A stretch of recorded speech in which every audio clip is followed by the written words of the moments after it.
Conciudadanos, quiero decirle al pueblo de Venezuela que debe tener confianza plena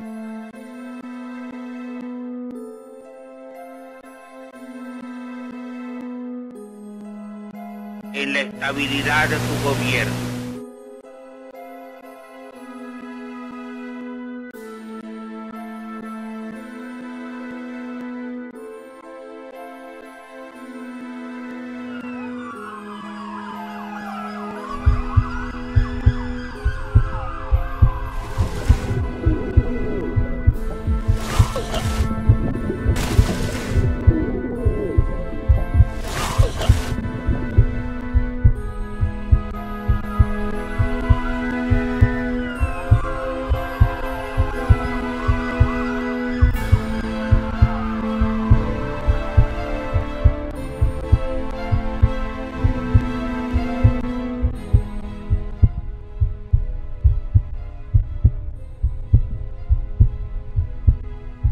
Corro con desespero y sin rumbo. Mi llanto es eterno, casi imperceptible para otros. Es como si llorara por dentro, para no desesperar a los demás. El latido de mi corazón sale por mi boca. La sangre fluye dentro de mí como un río. Han sido días muy duros, casi imposibles de vivir.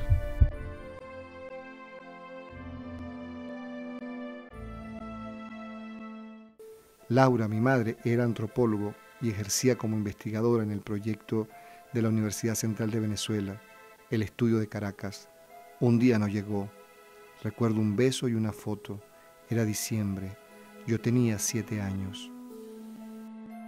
Mi madre fue una mujer decidida y temeraria, marcada por su maravillosa infancia. Nació un día de septiembre, bajo el arrullo tierno de su madre niña, Uva, y los acordes del violín de su padre, Ramoncito, en un lugar mágico de los Andes venezolanos, colmado de lirios y malabares. El tiempo viajó y todos se mudaron a Escuque, el más bello pueblo de esos mágicos territorios. A Laurita, como le decían tiernamente sus padres, y a Artemio los mandaron a estudiar a Barquisimeto, una gran ciudad. Por primera vez abandonaban su espacio. Juntos participaron en marchas estudiantiles que en ese momento de efervescencia política tomaban vida. Luego regresaron a Escuque para viajar a Caracas a continuar sus estudios en la universidad.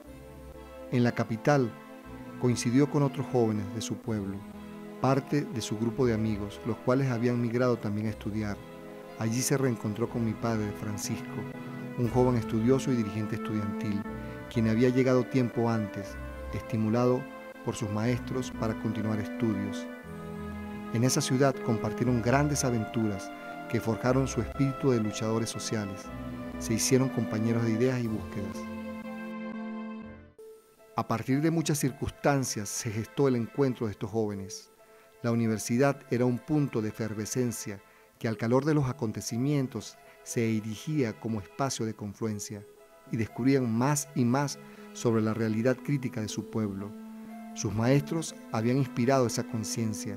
Las grandes injusticias y la represión tomaban cuerpo bajo la dictadura. Estas generaron sus primeras rebeldías y las primeras acciones frente a la dictadura militar de Pérez Jiménez. Igualmente se dieron las primeras persecuciones, allanamientos y angustias de estos jóvenes y sus familias, quienes fueron a parar a los calabozos de la policía política, la tenebrosa seguridad nacional. Estimulados por la creciente protesta social, tomaron parte en el gran alzamiento popular del 23 de enero. Mi madre, junto a su hermano Artemio y a otros estudiantes, se preparaban para pelear. Protagonizaron manifestaciones y movilizaciones junto al pueblo y al ejército, logrando contribuir al derrocamiento de la sangrienta dictadura militar. Estaba en pleno desarrollo la gran huelga general. A mi padre Francisco lo habían detenido hacía 7 meses. Estaba en la cárcel nacional de Ciudad Bolívar, a 12 horas de camino de Caracas, junto a otros estudiantes, líderes sociales y políticos. Al caer la dictadura lograron liberarse y llegar a la capital para proseguir la lucha. Se abría así históricamente la esperanza de un pueblo. Nacía la democracia. Yo no existía todavía, pero recuerdo. La visita de Richard Nixon a Venezuela evidenció las maniobras que se tejían desde el poder, mostrando su verdadero rostro. Las fuerzas políticas de derecha realizaron el famoso Pacto de Punto Fijo. El Imperio norteamericano envió a su representante más reconocido para imponer sus intereses en nuestro país. Aquí fue recibido por un pueblo enardecido, quien en un acto de valor y rebeldía tomó las calles por donde transitaba la caravana del vicepresidente norteamericano, apedreando y golpeando el carro, haciéndole saber que este pueblo lo rechazaba a él y a su imperio, que hasta hace muy poco había apoyado a la dictadura militar y que se le conminaba a abandonar el país de inmediato. Esto alarmó a las autoridades, que reprimieron.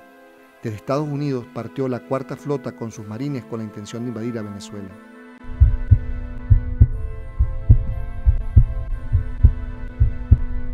La lucha era ya parte esencial de sus vidas. Mis padres avanzaron con metas comunes. Se graduaron de antropólogos y sociólogos en la Universidad Central de Venezuela. Llegaban nuevas circunstancias. A mi padre le ofrecieron trabajar con las comunidades indígenas Pumé en la frontera Venezuela-Colombia, debido a las denuncias sobre masacres de indígenas. Esto selló su suerte. El pueblo indígena Pumé estaba bajo la ofensiva de los ganaderos de la zona. Eran asesinados sistemáticamente para quitarles sus tierras. Ellos iniciaron como parte activa de la Comisión Indigenista una investigación documentando los hechos. Mi padre tomó la iniciativa histórica para preservar la vida de estas comunidades de cercar 300.000 hectáreas de las tierras propiedad ancestral de los indígenas y otorgarles el registro y documentos de propiedad formal. Se generaron represalias, recibieron diversas amenazas de muerte, fueron acusados de agitadores comunistas. Se llegó a decir que estaban organizando un alzamiento de los indígenas. En base a cargos infundados, los ganaderos y el poder no perdonaron nunca el intento de hacer justicia.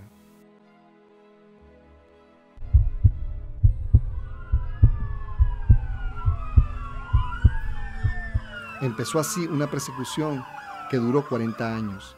De nuevo la vida los ponía en un vértice. Mi padre asumió de manera definitiva su papel como revolucionario y pasó a la clandestinidad, dada la feroz persecución que se inició, organizando una fuerza político-militar. La democracia comenzaba con mal pie, favoreciendo a los grupos económicos de poder y al imperio norteamericano, reprimiendo las exigencias legítimas de justicia. La paz social no duró. La lucha en contra de esta falsa democracia abrió los cauces de nuevas búsquedas. Estalló el alzamiento cívico-militar de Puerto Cabello, el porteñazo. La convulsión política crecía. Eran años de efervescencia en todo el orbe. La revolución cubana había significado una esperanza. Los estudiantes se rebelaban. Los hippies cantaban al amor y el napal quemaba los cielos de Vietnam.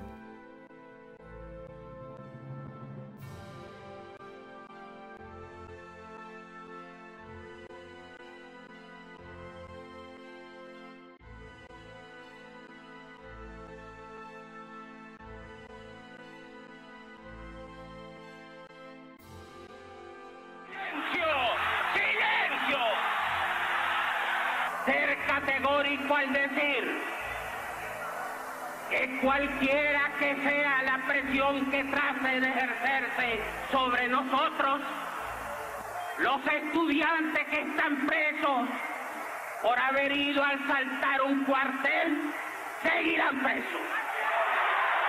Están detenidos en el país alrededor de mis dirigentes del Partido Comunista y del MIR, de los profesores universitarios que han venido utilizando sus cátedras y sus decanatos para convertir a las universidades en reducto y vanguardia del fidelo comunista, van a seguir presos.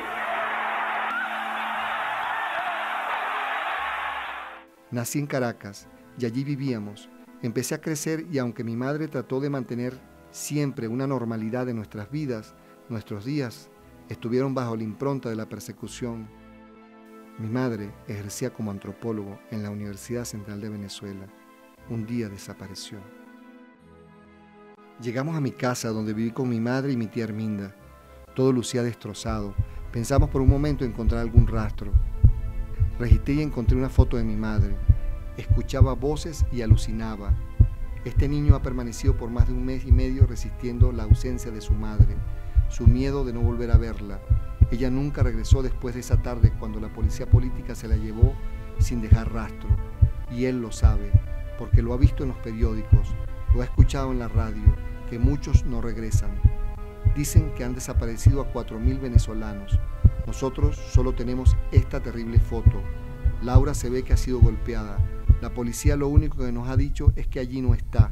Sabemos de sus métodos. Nos han dicho que la busquemos en los hospitales o en las morgues. Solo quedó este apartamento deshecho con todos sus destrozos y la incógnita de esa maleta y la foto. Mi cuerpo flotaba, la fiebre hervía, volvía a batirme con esas sensaciones tan fuertes.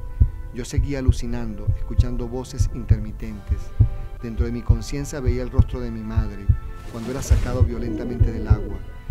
Imaginar su muerte era realmente insoportable. En mi sueño corría para que el dolor saliera. Me quejaba y sudaba, copiosamente, sufriendo los dolores que ella sufrió. Me preguntaba si sus uñas estarían en su lugar, si su corazón latiría. Sentía el orden exacto de los fusiles en formación.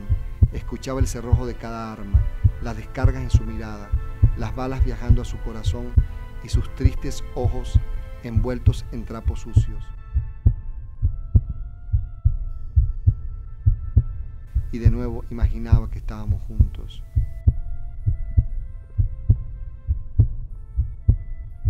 La desesperación y sus miles de preguntas me invadieron. Solo aquella foto, sin rastro y sin más respuestas. La fe significó mi última esperanza.